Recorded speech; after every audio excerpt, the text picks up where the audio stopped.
আমরা নির্বাচনের রোডম্যাপ চেয়েছিলাম, আমরা কারো পদত্যাগ চাইনি। পদত্যাগের নাটক দেখেছে বাংলাদেশের মানুষ। আমরা সুস্পষ্ট জাতীয় সংসদ নির্বাচনের জন্য অতি অবশ্যই ডিসেম্বরের মধ্যে একটি রোডম্যাপ চেয়েছি।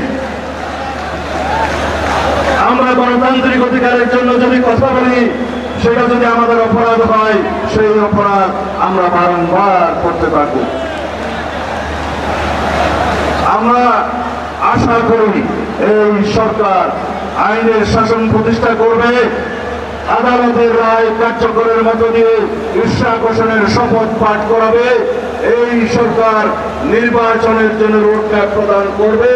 অন্যথায় যদি এই অন্তর্বর্তীকালীন নিরপেক্ষ সরকারের বিরুদ্ধে গণতন্ত্রের দাবিতে, নির্বাচনের দাবিতে বাংলাদেশের মানুষকে আন্দোলন করতে হয়, সেটা হবে ইতিহাসে একটি দুর্ভাগ্যজনক অধ্যায়।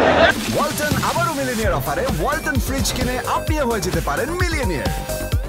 মিলিনিয়ার ছড়াছড়ি দেশ জুড়ে, এটা শুধু ওয়ালটনই পারে।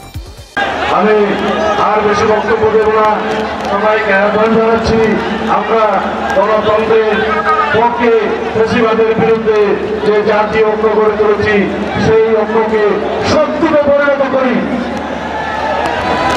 আমরা আমাদের একমাত্র দাবি হোক সবার আগে বাংলাদেশ।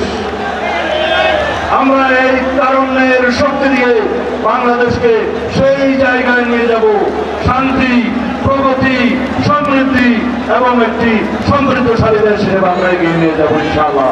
আমাদের নেতা জনাব তারেক রহমানের নেতৃত্বে আগামী দিনের বাংলাদেশের গণতান্ত্রিক যাত্রায় আমাদের সকলের সম্মুখভাবে থাকবেন, এই প্রত্যাশা ব্যক্ত করে আমি বিদায় নিচ্ছি।